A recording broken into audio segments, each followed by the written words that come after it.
Hello ladies and gentlemen, my name is Sean Arnold and welcome to another online ranked duel for Yu-Gi-Oh! Legacy of the Duelist. Today is episode number 50 I believe, if I'm not mistaken, and if it is, I just want to say thank you to everyone who has supported this show and helped this series become what it is so far. And I just want to say that I appreciate everyone's comments and feedback towards making this show as good as it has become. Today I'm continuing my deck testing of my Ancient Fairy GADJILTRON Blackwing deck, which was made at a request of someone to make a deck around Ancient Fairy Dragon.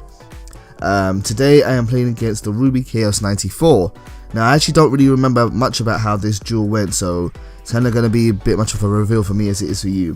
But I do remember that the Ruby Chaos was playing a Skull Servant deck, and he's using Unizombie right now, and what that's going to do is that it's going to allow him to send White Prince from his deck to the grave, and when he sends White Prince from his deck to the graveyard, he gets to send White Prince's effect gets to kick him, and that lets him send another 2 monsters to his graveyard, and he's going to send Skull Servant and a lady in something, I don't remember her whole name.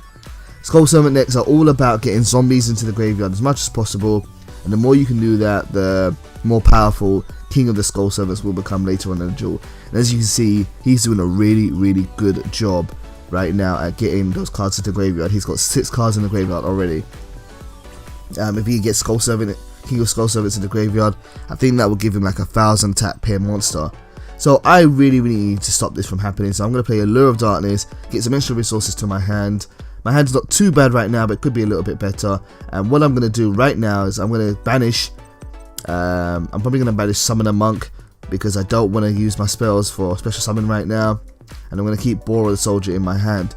Now I'm going to play Pot of Duality, and that's why actually I banished Summoner Monk, because I'm going to play Pot of Duality, which means I can't special summon this turn.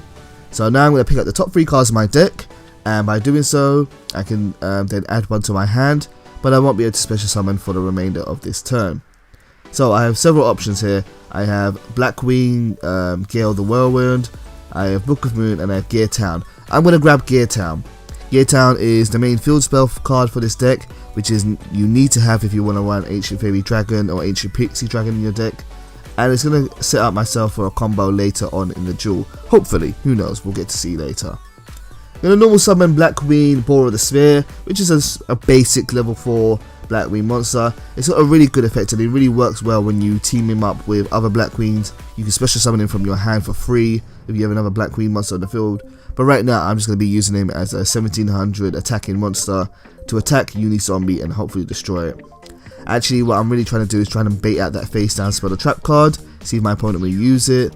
But no, he didn't use it. He decided to take the damage and send his zombie to the graveyard, which means that kind of information is telling me that maybe he doesn't have a face down card which is going to deal with me attacking him. So if I can get some monsters to the field, I should be good for attacking him.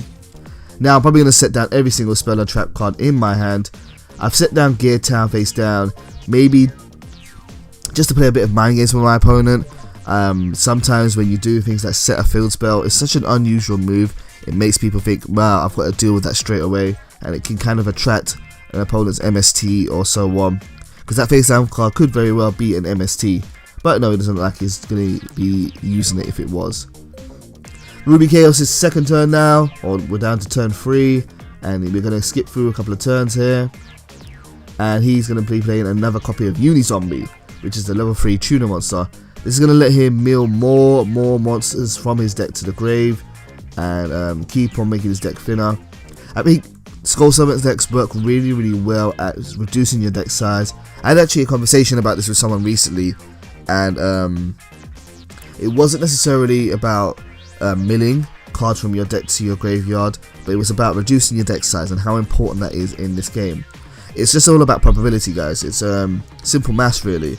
If you have your deck, which is a 40 card deck as the minimum requires, and you draw 5 cards, the card that you need next, the card that you really need, is a 1 in 35 chance of getting it. That's a 2 in 70 chance of getting it out of 100, and if I was to extrapolate that a little bit more, you're roughly looking about a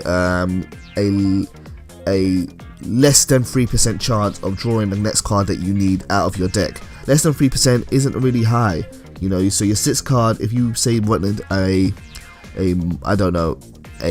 Dark Hole was the card that you really needed, from a 35 card deck, you have a 3% chance at drawing it.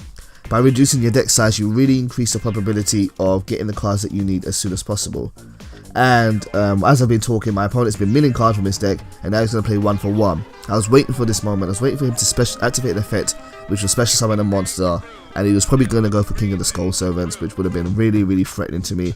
But thankfully, I have copies of Vanity's Emptiness in this deck, which is going to shut that down right away. Now, my opponent has only 1 card on the field in his control, and he isn't going to be able to special summon, which puts me in a really good position. This kind of brings me back to another lesson which I spoke about earlier in a episode. I think it was episode number 46 or something, and about overextending. It's all well and good if you make really big moves, but you don't want to leave yourself without any resources to fall back on. And right now my opponent has 0 cards after attacking his Uni-Zombie, which puts me in a really strong position. This game looks like it's pretty much done to me, unless he somehow draws into King of the Skull Servant and summons down a really strong monster. He's not going to really be able to come back from this, although something must happen, because there's still 4 more minutes left on this video, so who knows, we'll see what happens next. So it's the Ruby Chaos' turn. He's drawing a card. Is he going to be able to do anything with it? He can't special summon. He can't do anything with that card in his hand, so he's going to go back to my turn, and I think I'm just going to start whittling down his life points. I think I just drew into Blackwing Shura, the Blue Flame, another really good Blackwing monster. I might not even get to show off Ancient Fairy Dragon in this duel. I might not even get to summon it. I might not even need to, which was kind of the thing I was finding difficult with making this deck, was that it's Ancient Fairy Dragon and Ancient Pixie Dragon. They have nice effects, but I just feel like I never really need to use them in order to win. There's just so many other cards which you can do. It's really fun making decks around a particular boss monster, but those ones, they're helpful, but they're just not amazing. But that's fine, you know, that's the purpose, that's the challenge here. So I'm attacking with Shura and attacking with Bora.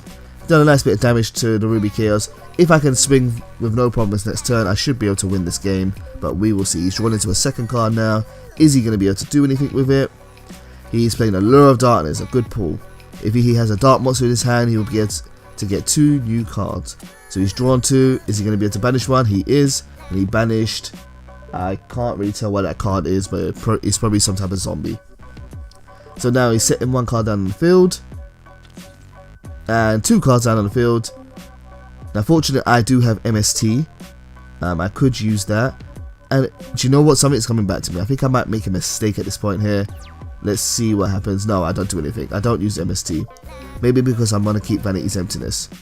Okay, so here's something which I learned the hard way about using Gear Town. And I had to try it out. I just had to be sure to see if it works. I remember when Gear Town was first released, and what a lot of people were doing, where they were using the mechanic of being able to destroy your own field spell card to send it to the graveyard, and then bringing out another one in order to trigger the destroy effect on Gear Town. In case you guys don't know, when Gear Town is destroyed, you get to special summon 1 Ancient Gear monster from your deck, hand, or graveyard. And I tried it just now and it completely didn't work, so maybe they fixed that with the game, and I just had to test it out to see if I was able to do it or not. I thought it was dodgy when a lot of people were doing it. I thought that seems kind of broken, just to be able to destroy your own card using a mechanic like that, which isn't like a cost or anything. But no, it hasn't got no, it doesn't work at all. So my opponent is going to use Fiendish Chain, which is going to slow down one of my monsters. He's probably going to go for Shura because it has the strongest attack. I don't know what I'm actually going to do at this point. I'm going to attack with Bora, let that go through, see if anything happens. No, nothing happens. My opponent's got just 2,000 life points left. Now I'm going to use MST and destroy Fiendish Chain. Oh no, I'm not. I'm going to go for the big guns. I'm going to destroy Gear Town. Now be careful when you're using Gear Town. You don't want to destroy it in the middle of a chain. You have to make sure that it is the last thing that was destroyed in order to activate its optional effect. And now I'm going to use Gear Town, and Gear Town is going to summon Ancient Gear GADJILTRON Dragon, a really strong monster. And what makes this guy really useful right now is that when he attacks, my opponent cannot activate any spell or trap cards until the end of the damage step. and that's really the only option my opponent has at this point. So I'm going to attack here for the game, and that's going to be the win. So guys, that's another episode of me using this deck and trying it out more. If you have any suggestions, do let me know, and I will try to improve this deck more. Take care.